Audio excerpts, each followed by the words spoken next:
They are the most mysterious of beings. Gods, angels, aliens, or ordinary men with incredible knowledge and wisdom. Nobody is sure.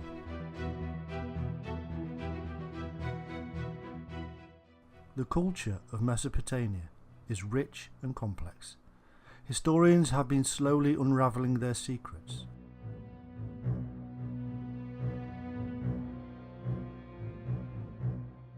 From the Epic of Gilgamesh to the many references of them in other cultures, the mystery of the Anunnaki is becoming more clear.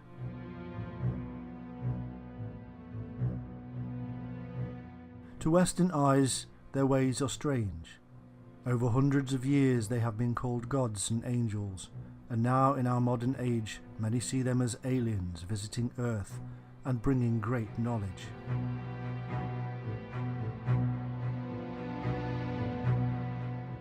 The truth of their real origin and purpose is much more bizarre and amazing than anything previously believed.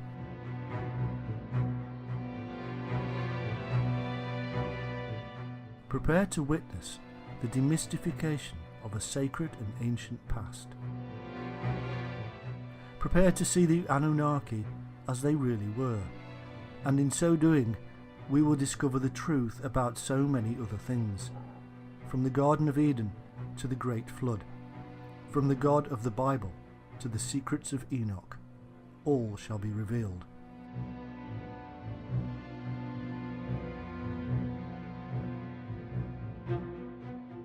In truth, the Anunnaki are a group of ancient Mesopotamian deities. They are to be found in Sumerian, Akkadian, Babylonian and Assyrian cultures. The exact numbers, descriptions and roles all contradict each other. According to the earliest Sumerian texts, the Anunnaki were the most powerful of gods in the rich pantheon and were descended from An, the greatest of the gods.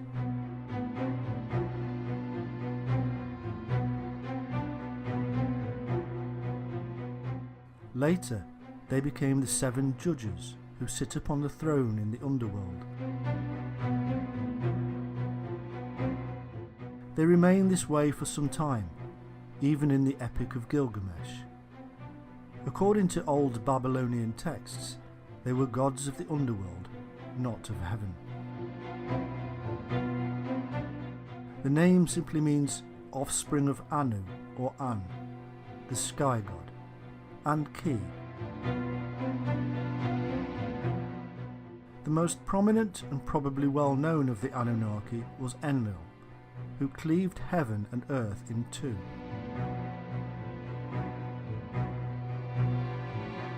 Anu decided to take the heavens and left the earth to Enlil and Ki. Ki is most likely the Sumerian version of the mother goddess, seen in cultures across the globe.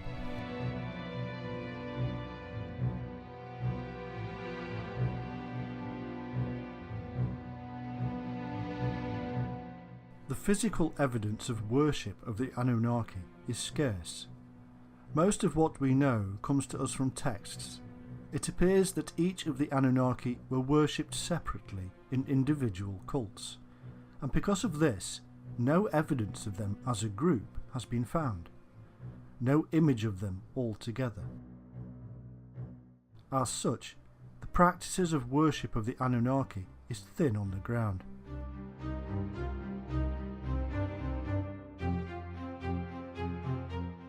The first mention of them is to be found in the reign of Gudea of the 3rd dynasty of Ur. It is a term used to denote the most important deities of the Sumerian pantheon, the descendants of An.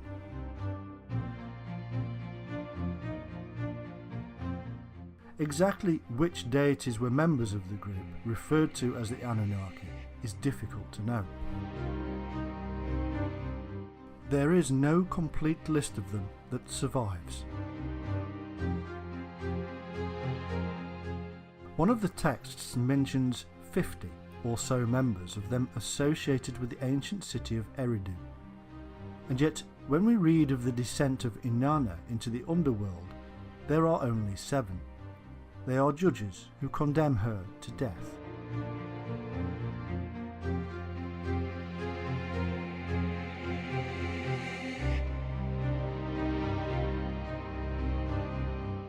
There is a group of deities known as the Igigi, and they are sometimes confused with the Anunnaki.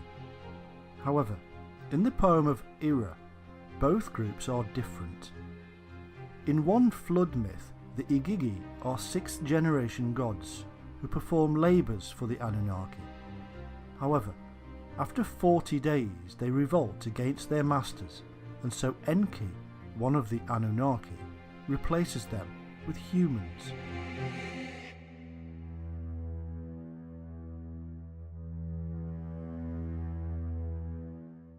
The similarities with the biblical flood and numbers are quite remarkable. It is obvious that Mesopotamian myths heavily influenced or were the origin of much of the biblical Old Testament.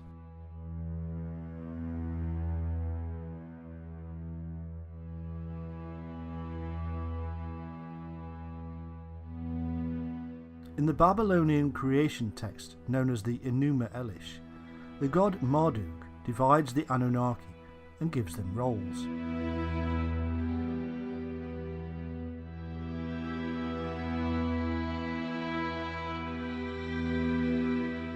"300 in heaven and 300 on earth." As a thank you, the Anunnaki built Esagila as an abode for Marduk, Enlil and Ea.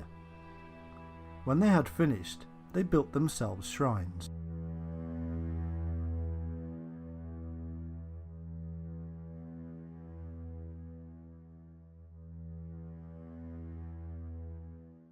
In later Assyrian texts, they were offspring of Anu and Ki, who were brother and sister, and themselves children of the gods of the celestial poles, and whose heritage stretched back to the original gods Tiamat and Abzu.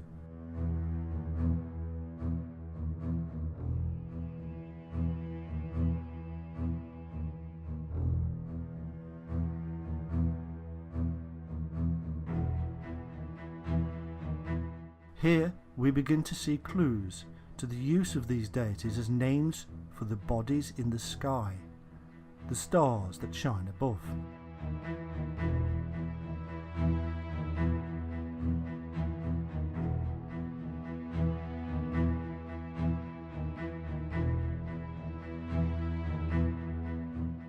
This then is the brief knowledge we have of the Anunnaki. Now we must delve deeper, and to do so we must enter their world.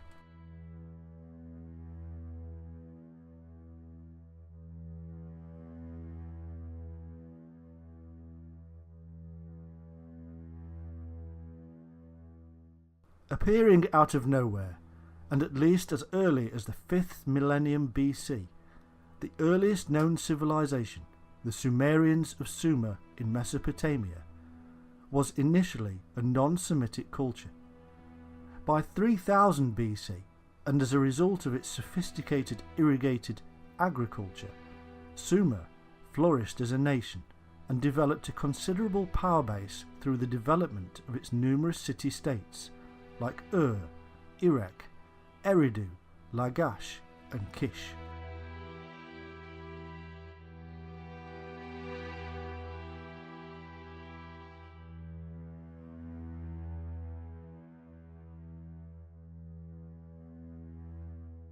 It is said that the Sumerians invented cuneiform writing and were way ahead of their time, having advanced knowledge in music, poetry, art, mathematics, astronomy and science.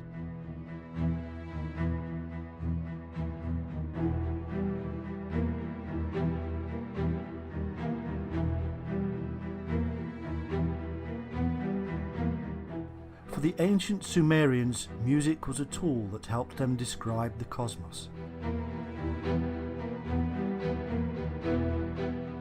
The Sumerians were later conquered by their long-term rivals, the Akkadians, under Sargon I. The Akkadians were a Semitic people, whose city Akkad was their capital.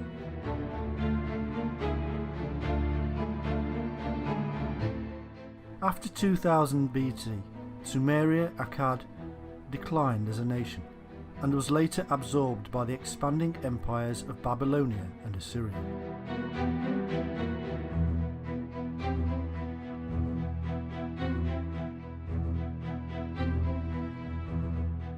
In Sumerian creation myth, the angels, known as the Anunnaki, or Great Sons of Anu, were the founders of their culture.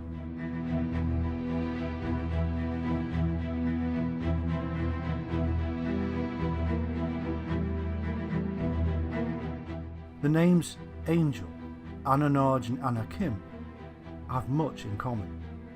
They are indicative of the ancient ancestors who brought the secrets to the rest of the world.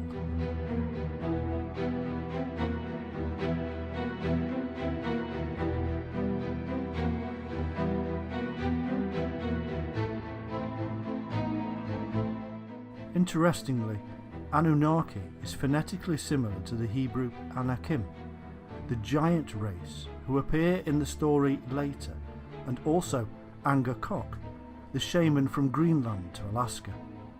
They were known as the Shining Ones.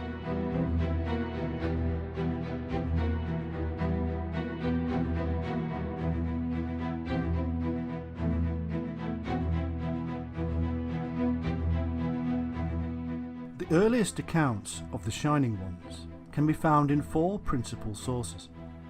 Firstly, in the Sumerian tablets from the Library of Nippur, where they are named the Anunnaki. Secondly, in the Book of Enoch, where they are referred to as angels, watchers, and Nephilim. Thirdly, in the Book of Jubilees. And fourthly, in the biblical book of Genesis, where they are given the name Elohim.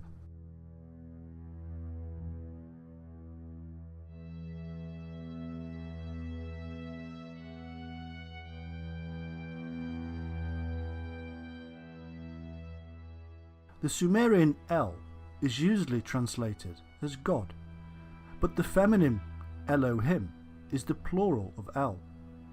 In Genesis, the phrase Elohim is also used, meaning the Elohim.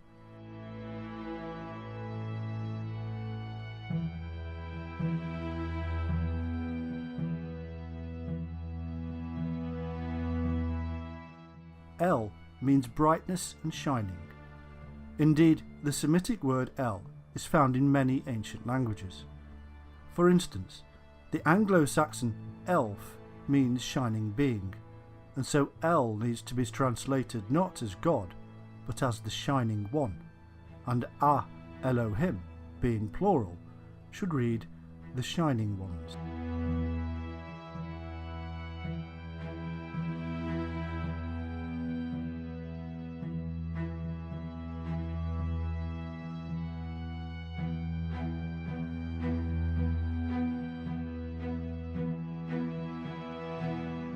We find that this is the most commonly used term in the Old Testament for God, and indeed all other gods, as the scribes even recognised other gods at that time.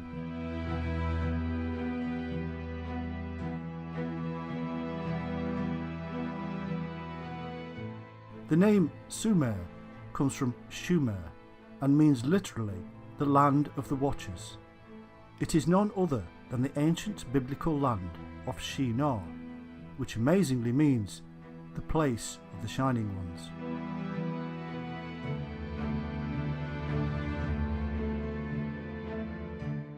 The Shining Ones are in the Bible and have been there ever since they wrote themselves in.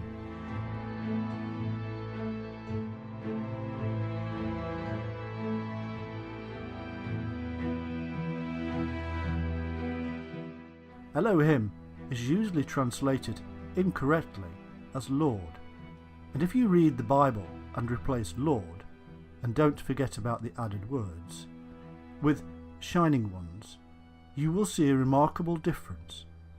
A reading now of how it was meant to be. We now have the shining light of knowledge spoken of in 2 Corinthians 4:6. The Lord God of the Bible is the light who gives birth to the divine spark of Christ. A pure reading of the global understanding that God was the basis for illumination, the fire, the sun, the light, and heads of those that shine from that brilliance, the source of intelligence itself.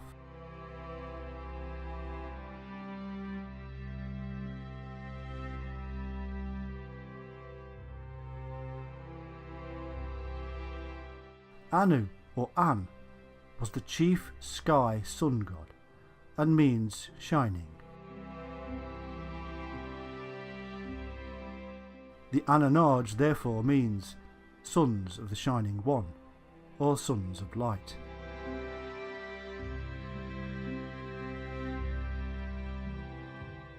In Ireland, the term for shining was Ain. There may be a connection here with the Tuatha De Danann, the Shining Ones of Ireland, and the serpent cult that St. Patrick had removed from the Emerald Isle.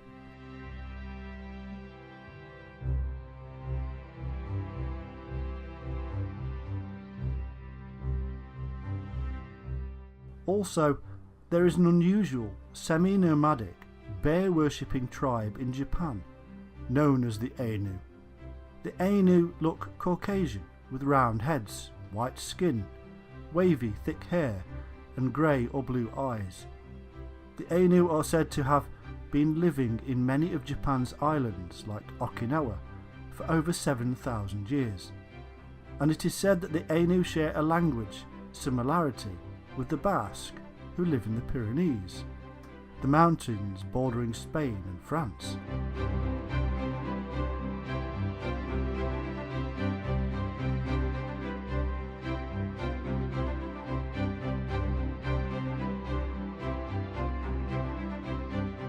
Also interesting is the fact that in these Ainu regions a number of stone circles have been found with a slender, upright stone in the centre, similar to those found in the British Isles and elsewhere.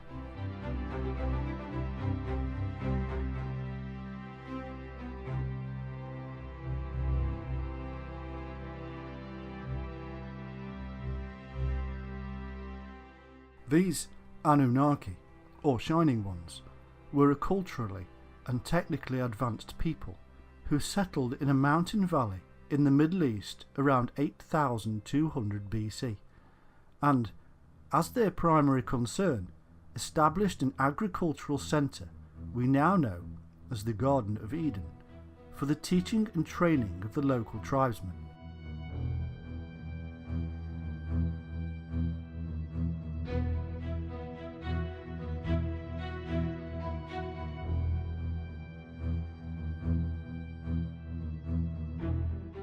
They were described as the shining countenanced lords of cultivation, elevated to gods.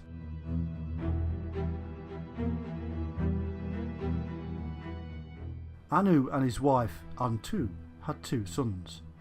Enlil, the storm god, ruled the air and atmosphere, and Enki, the water.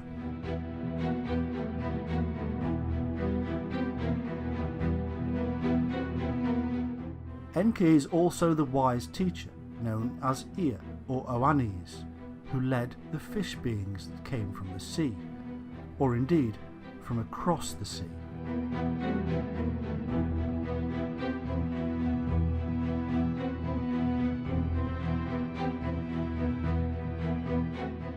Enki was depicted as a goat with a fish's tail, which became the sign of Capricorn.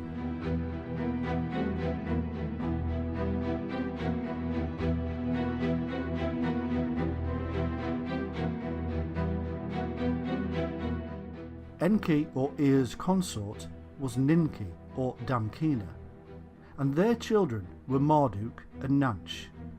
Enlil, also known as Bel or Baal, and whose patron city was Nippur, later ruled in Anu's name. Ninlil or Ninkar-Shag ruled the earth. The early Sumerians described themselves as constantly nourished by the milk of Ninkarshag, the great Mother Moon goddess. The Syrians knew her as Atargatis, the mermaid.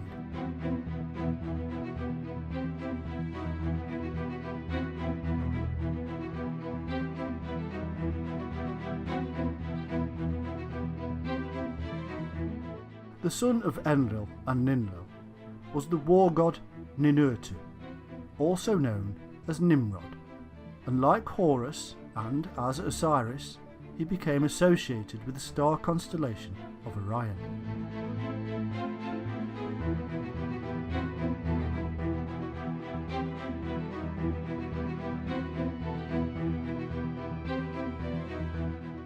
We also have Nana, who was the moon goddess, and Utu, a sun god, also known as Ogmash and Shamash. It was Shamash who later given the 29 laws to King Hammurabi.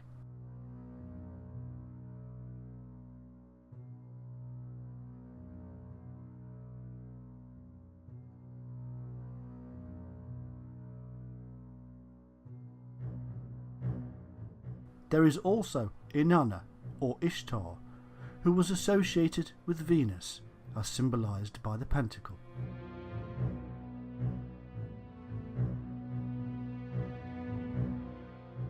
The texts that we have on the Sumerian deities vary. In fact, they evolve over time, losing some of their historicity as the story develops, making it more and more difficult to see the origins.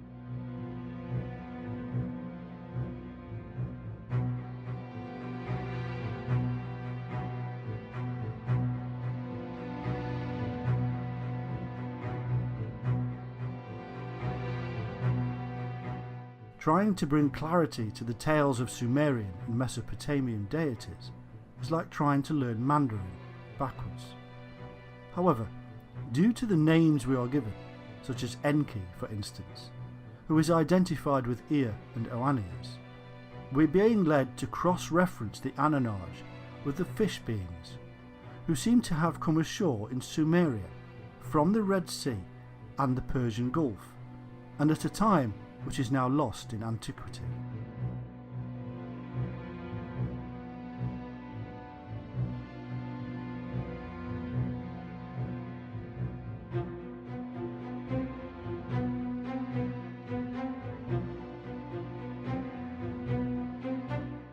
Indeed, we find that both are the same people, and that the fish beings are also the Anunnaki Shining Ones, the gods of Sumeria, and the Elohim of the Bible.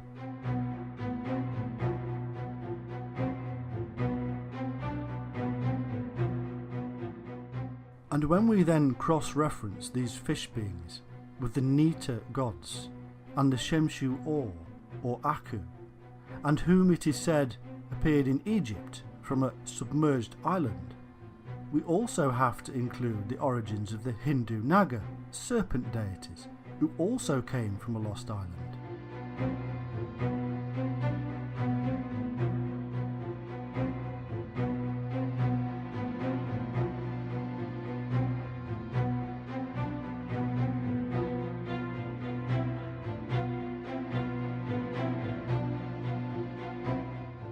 It can easily be concluded that the Shining Ones of Sumeria, Egypt and India were really incoming people from a lost or destroyed land.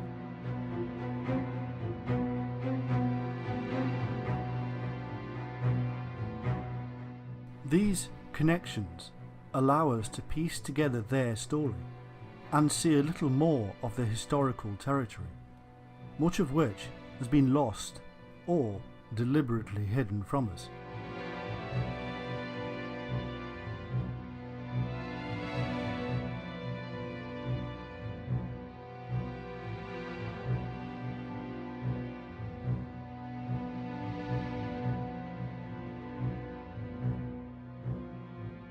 We can see then that these Shining Ones, who later became worshipped as the Sumerian pantheon of gods and goddesses, seem to have been a dynastic ruling family or clan, Anu, the chief authority, became the universal Father God, as a pictograph from his founded city of Uruk, dated to 3000 BC, depicts.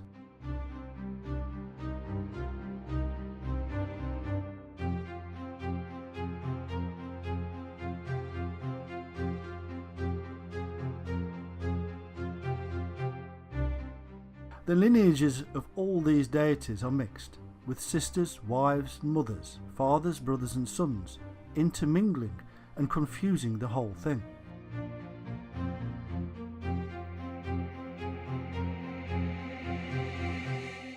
Considering the many thousands of years between the composition of these texts and the actual existence of these peculiar peoples or beliefs, this is no surprise.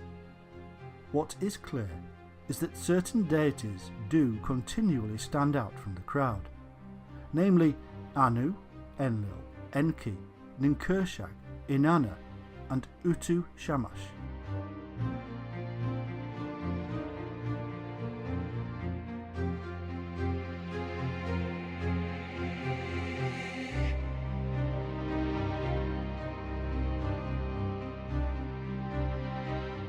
And that the form and structure of these deities would go on to spawn Egyptian, Greek and Roman pantheons for centuries, if not thousands of years.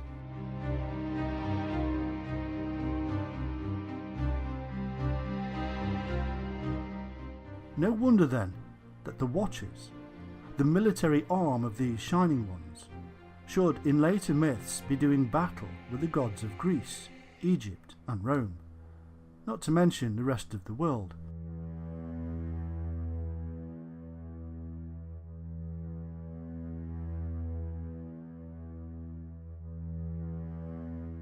Just as the fallen insurgent Nephilim or Watchers do battle with their own ruling family of Shining Ones in the Bible.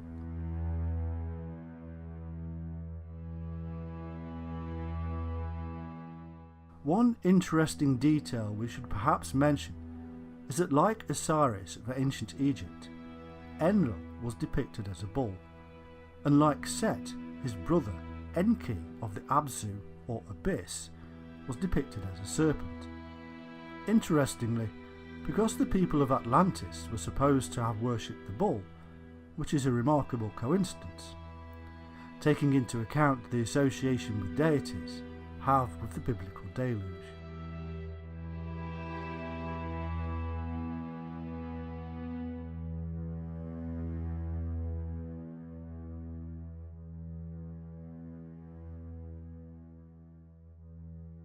It is said that Enlil, who took over as the leader of the Shining Ones, lived for thousands of years.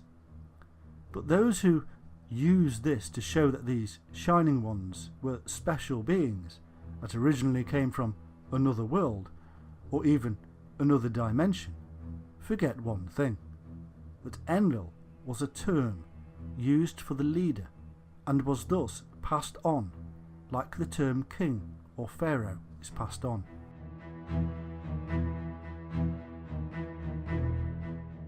It was also the title of the sun, which of course would seem to be eternal.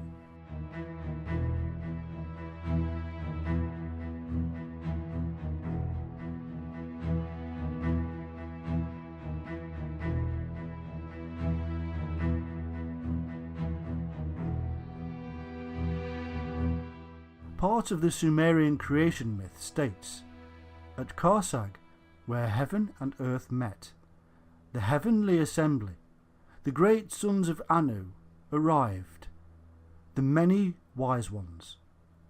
The Anunnaki seem to have arrived from another land across the sea. They brought with them special knowledge, unknown to the previous inhabitants.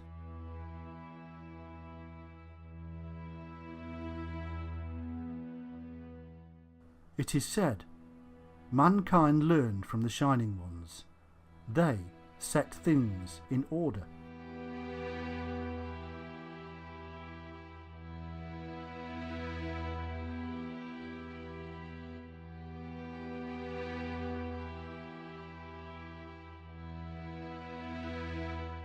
we could ask why they felt they had to set things in order.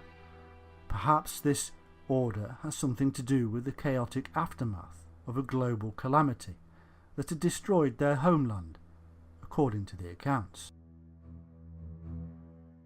A flood, for instance, that appears in myths across the world.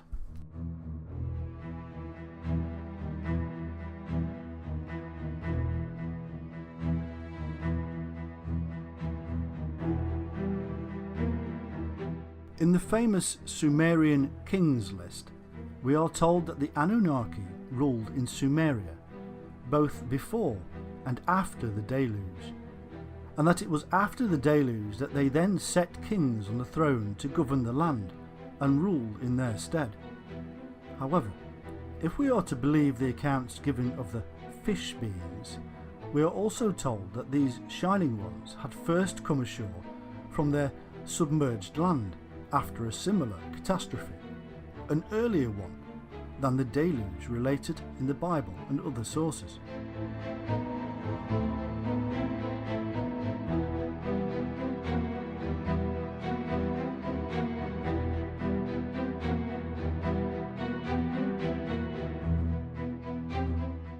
Could these great global flood disasters in fact be bringing together tales of a much earlier flood, and so scientists are searching for the wrong period? It's possible that the Shining Ones knew when these catastrophic events were going to happen and had predicted the deluge, hence Noah being warned to prepare for the event.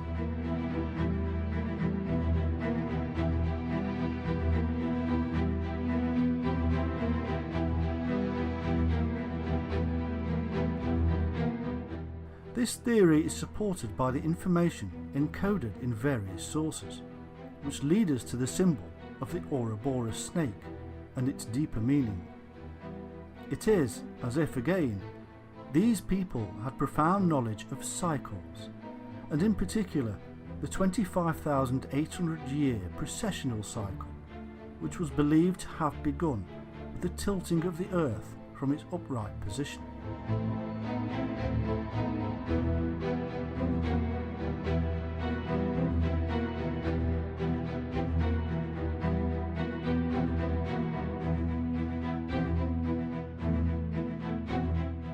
It would appear that it was believed that these recurring catastrophes were linked to the beginning and end point of the precessional cycle, linked to the very event that caused the Earth to incline in the first place.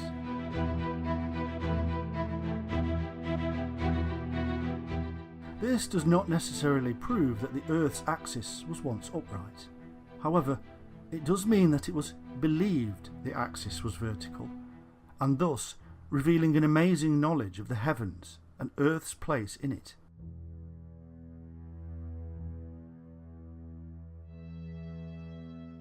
There is evidence that the ecliptic centre was the abode of the Father God, as this was actually named Anu, as well as the Eye of Ra by the ancient Egyptians.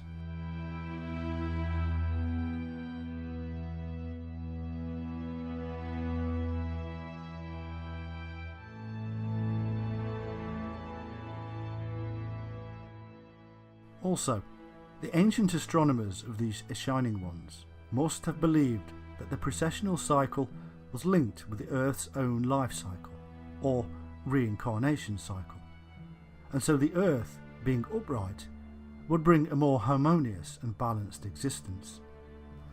No more global catastrophes, and no birth, death, rebirth cycle.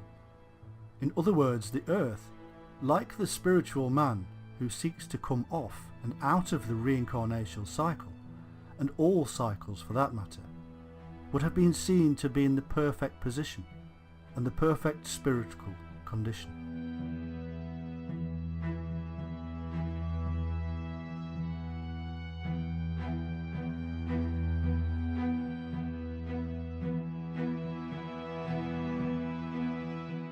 We also find that these people are also termed Igigi, which was also the name of the king after the flood.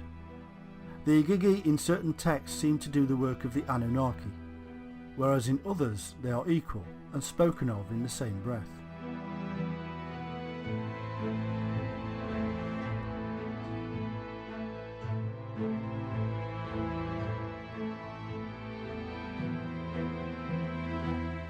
In the Epic of Anzu, the Igigi are superior in the sense that the Anunnaki are of the Abzu, or the deep.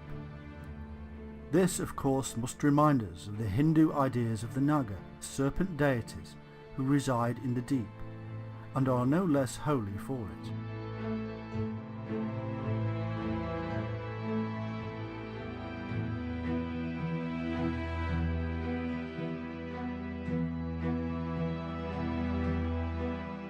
In the Sumerian account, Ninlil, or Ninkarsag, Lady of Karsag, the wife of the leader Enlil, asked the Council of Seven to create her an Eden.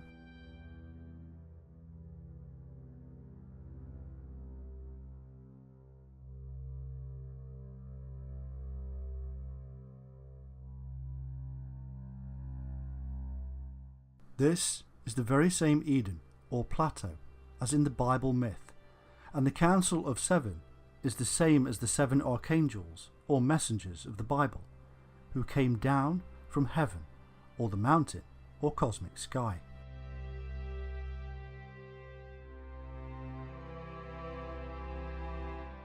Sumerians referred to Eden as the abode of the righteous ones.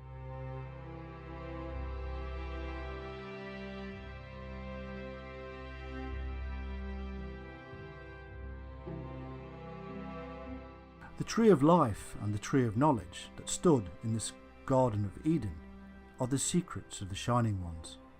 Secrets which will stay with them for thousands of years, to be told only to the highest shaman, adept, priest, avatar or prophet.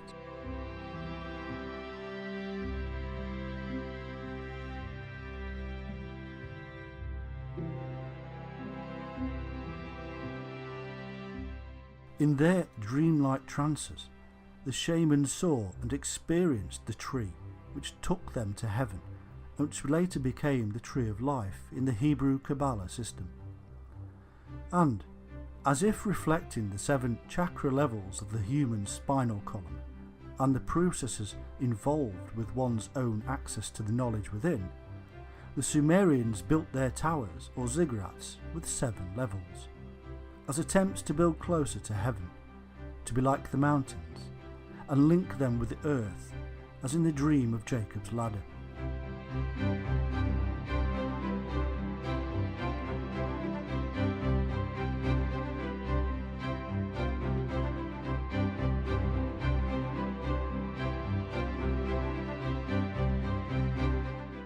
It is said that these shining deities also lived at the top of the ziggurat or pyramid, the great house. We now know what the ladder and these temples really stand for symbolically, but was Jacob's ladder a similar construction somewhere in the Near East?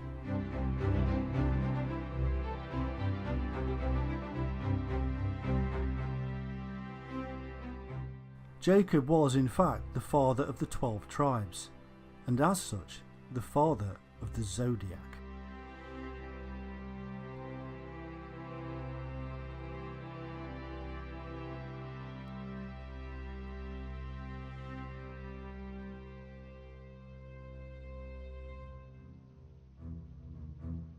Reuben, Jacob's first son, was Aquarius, hence the reason he was unstable as water. Simeon and Levi were the brothers, and hence Gemini. Judah is the lion, and Zebulun is Libra, the ship. Gad is Pisces, in that it is a reversal of the fish serpent god Dag, associated with Dagon, Oannes, Ea and Henki. Dan was of the tribe of serpents, an adder in the path, who falleth backward into the winter solstice, which means is Capricorn. This is the same as the later Daniel, again the shining serpent Capricorn who traverses the heavens.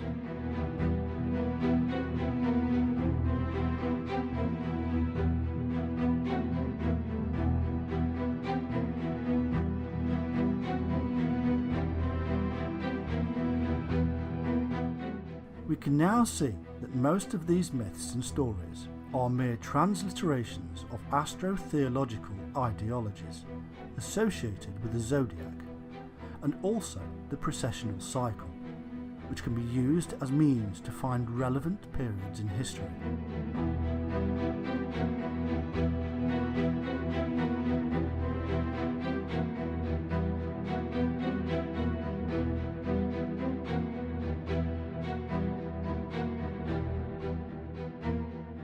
The precessional cycle is intimately tied in with our own life cycle, and so we find that many of these epithets given to individuals in history who may or may not have existed are really part of a code. This shows that the later leaders and their priesthoods, who were spiritual and godly, and also knowledgeable in astronomy, were related to the Shining One sect, and even received their knowledge and authority from the Shining Ones. They associated the Shining Ones with the solar and celestial bodies, which they studied.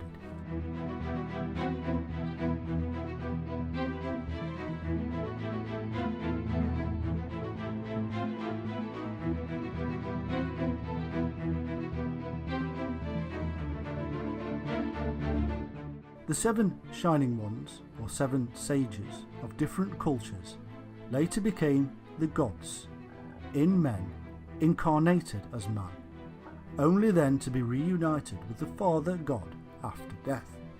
This is basically the Christian myth.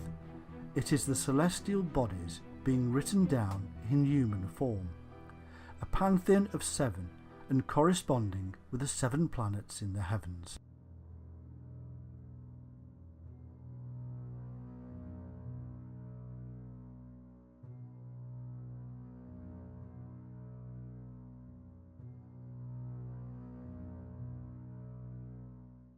The phrase, "where heaven and earth met," is symbolic of the sacred mountains, and this gives us the clue that this could be somewhere with impressive heaven-like mountains, such as Tibet, perhaps even the ziggurats of Mesopotamia, or even the pyramids of Giza. Seeing as these temple constructions are based on the shamanic world mountain,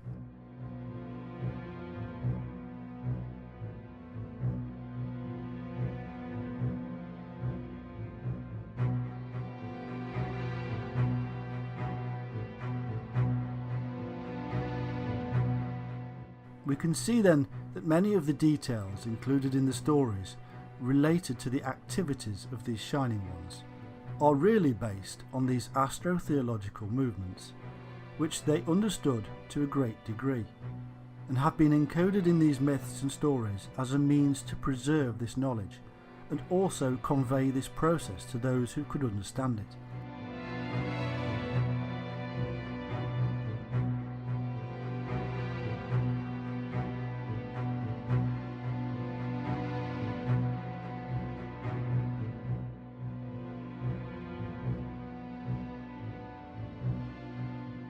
They added encoded information, which also makes these stories somewhat confusing. The story of the Anunnaki is therefore not one just in the remit of Mesopotamia. It is in fact a universal system, observed in the sky, and this is why similarities can be found across the world in ancient cultures.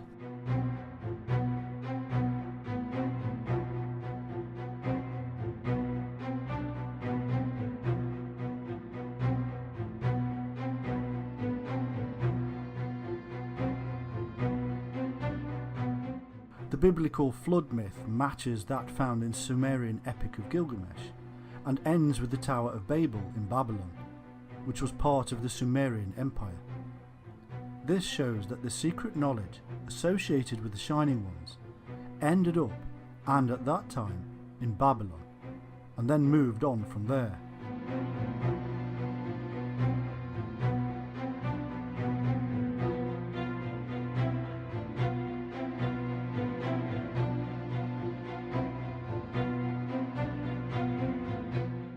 In the search for the Shining Ones, we have come across numerous groups, cults and religions.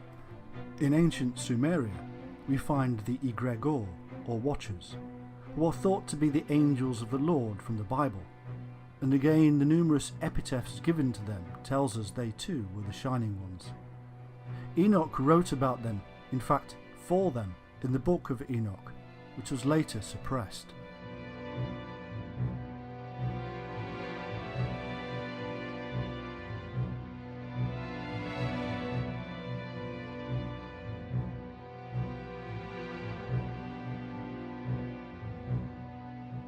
In the Bible and the Book of Enoch, these Shining Ones are called angels, archangels, or cherubim.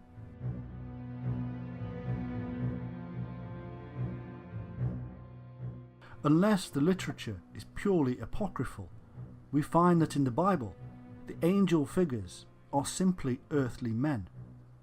In the Bible, we do not find angels with wings. There are no original stories of them being supernatural. They are, in fact, quite ordinary.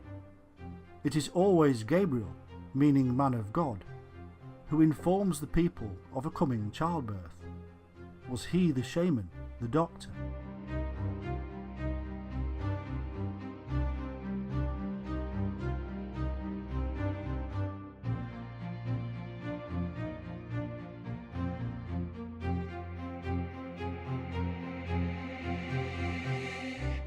Michael is the warrior and protector, accompanied by angels wielding swords.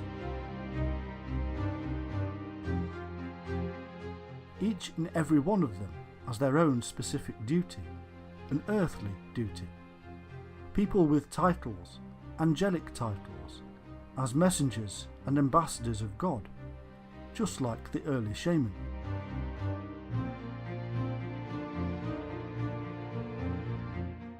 The title cherubim means exiles, and could be an indication of the origins of the angels. Maybe they were ordered to leave somewhere for not conforming. Perhaps Eden, where they had previously been the watchers or guardians of the garden.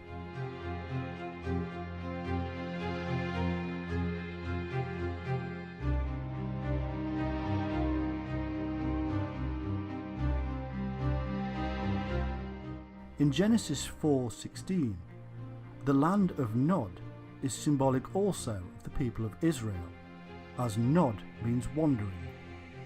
It is not much of an extrapolation to assume that the priesthood were also wanderers.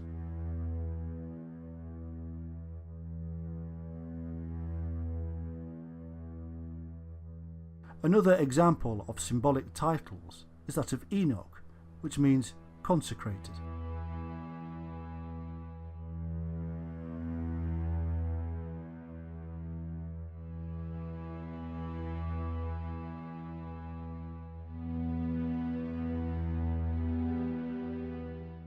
When Cain and his wife bore Enoch and built a city called Enoch, we have the people of Cain being consecrated before God. Enoch, the consecrated one, would later write up the history of these fallen wanderers who spread across the globe as the great Shining Ones, teaching, measuring and building the world's most mysterious ancient monuments.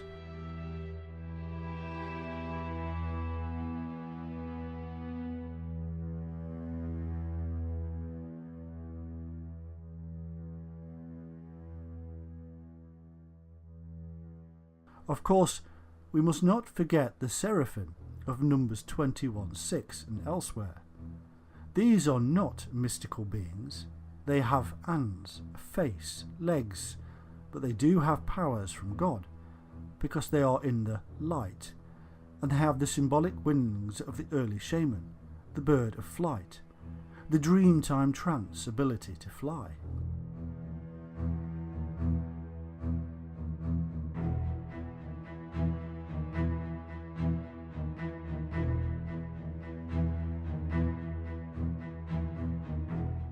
Their name means Shining Ones, or fiery serpents.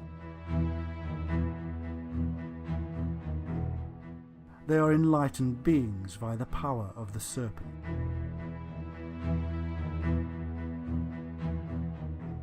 Mystical Jewish literature tells us that the angels can fly, tell the future, shapeshift, speak Hebrew, and are emanations of the divine shining light.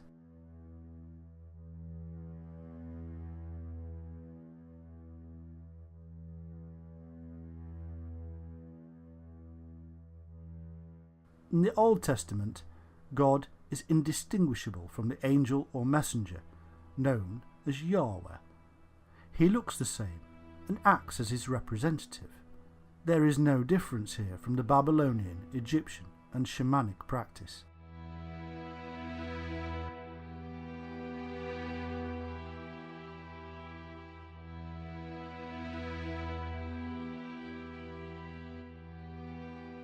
In the New Testament, the angels actually take part in the judgment at the end times.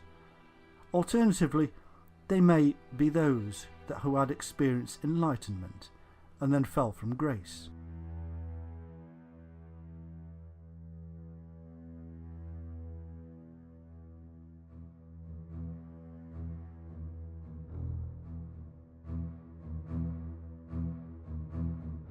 We are told that the Nephilim, or Watchers, began to mix with the indigenous people. These were the angels who seem to have been the military arm of these Shining Ones, and who were initially employed to guard the Garden of Eden.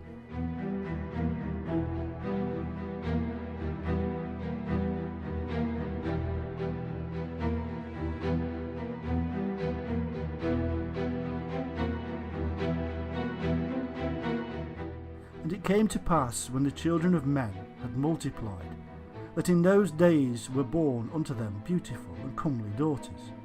And the angels, the children of heaven, saw and lusted after them, and said to one another, Come, let us choose us wives from among the children of men, and beget us children.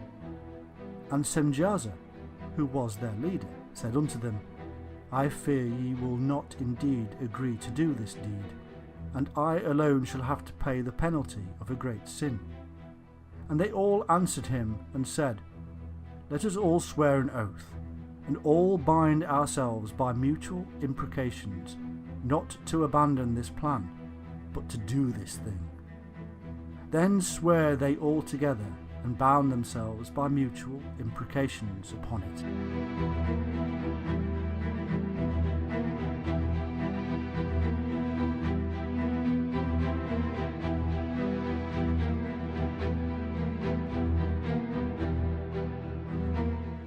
From this union, a hybrid race was produced, a race of giants, so we are told.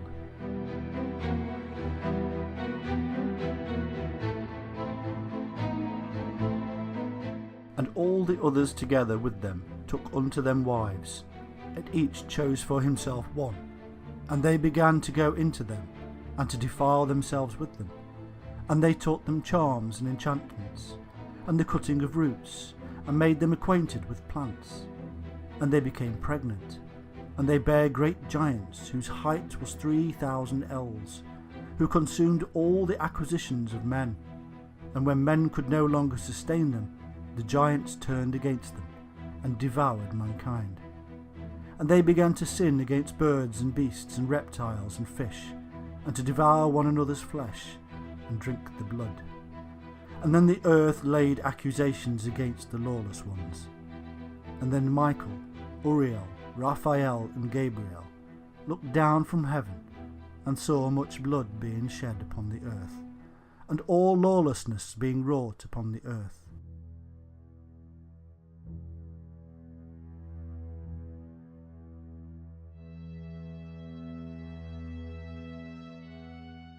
These insurgents also passed on knowledge, and taught them combat and how to make weapons.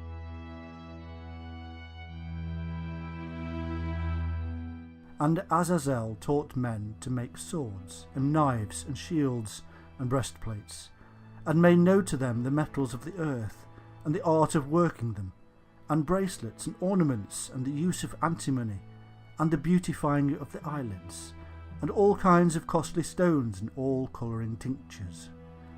And there arose much godlessness, and they committed fornication, and they were led astray, and became corrupt in all their ways. Semjaza taught enchantments and root cuttings, Armoros the resolving of enchantments, Barachgal taught astrology, Kokabel the constellations, Ezequiel the knowledge of the clouds, Araquiel the signs of the earth, Shamsiel the signs of the sun, and Sariel the course of the moon. And as men perished, they cried, and their cry went up to heaven.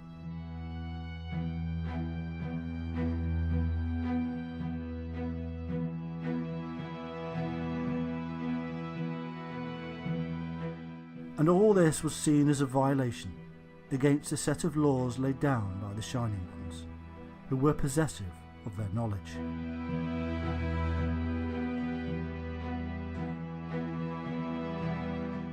Thou seest that Azazel hath done, who hath taught all unrighteousness on earth, and revealed the eternal secrets which were preserved in heaven, which men were striving to learn, and Semjaza, to whom thou hast given authority to bear rule over his associates. And they have gone to the daughters of men upon the earth, and have slept with the women, and have defiled themselves, and revealed to them all kinds of sins. And the women have borne giants, and the whole earth has thereby been filled with blood and unrighteousness.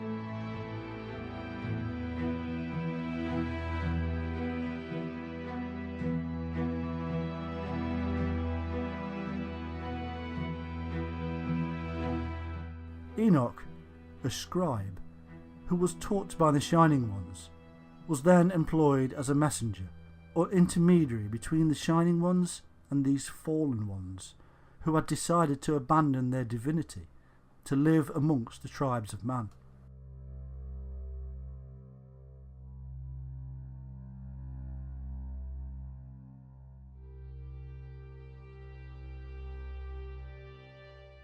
Enoch was then sent to tell the insurgents that a severe sentence had been passed on them, and that they were soon to be punished.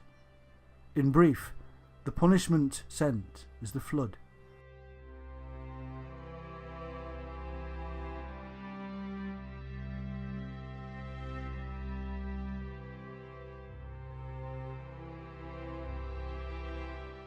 It is as if the Shining Ones wanted to wash away the sins of the earth that had been created by their own kind, the fallen ones.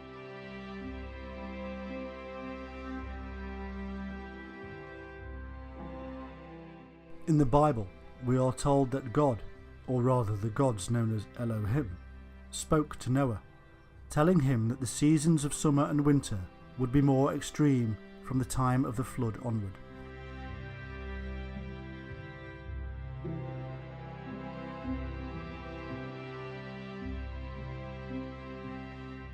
This both supports and is supported in turn by the Book of Enoch, which states how, in those days Noah saw that the earth had sunk down, and that destruction was nigh. And he said, Tell me, what is transacting upon the earth? For the earth labours and is violently shaken.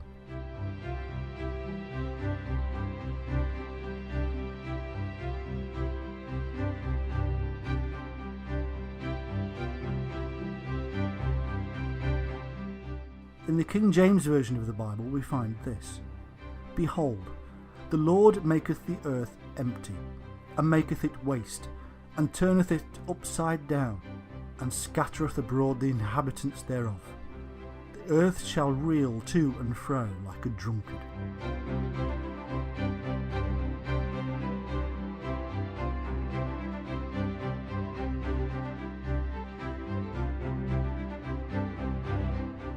In Psalm 68:8 it is written, The earth shook, the heavens also dropped at the presence of God, and even Sinai itself was moved at the presence of God.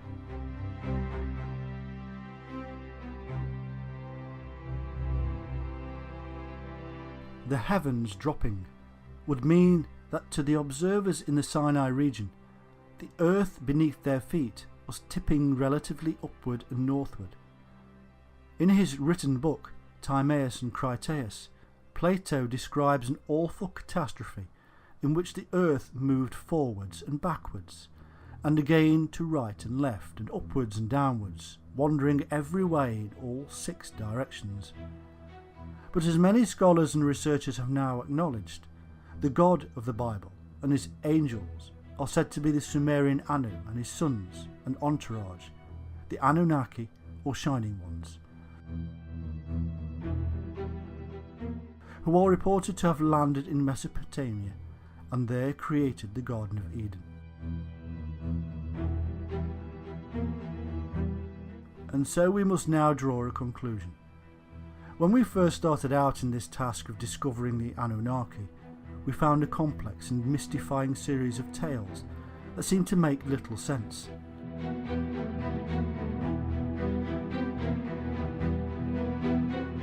Slowly, we have pulled apart the names, places and myths to reveal something very simple.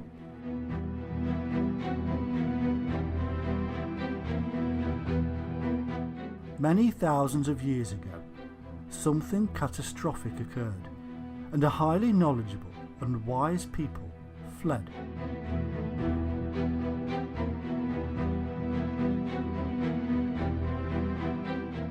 They eventually landed somewhere in Mesopotamia, where they came across a less developed people.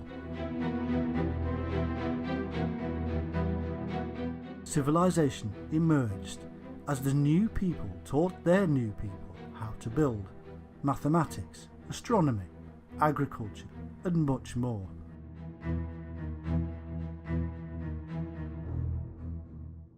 Their wisdom was so great that later generations would call them gods and angels.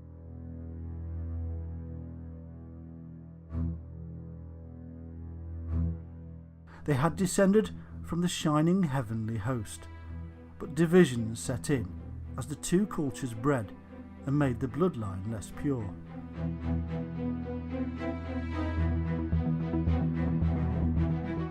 The Watchers, who had gone bad, and the Shining Ones, who were not happy. In a simple tale that has become very complex over vast periods of time, in our age it is being confused yet further by the addition of extraterrestrial origins for the Anunnaki. There is, however, no need for such imaginings. There is simply a need to understand the time, culture, belief systems and mind of our very human ancestors.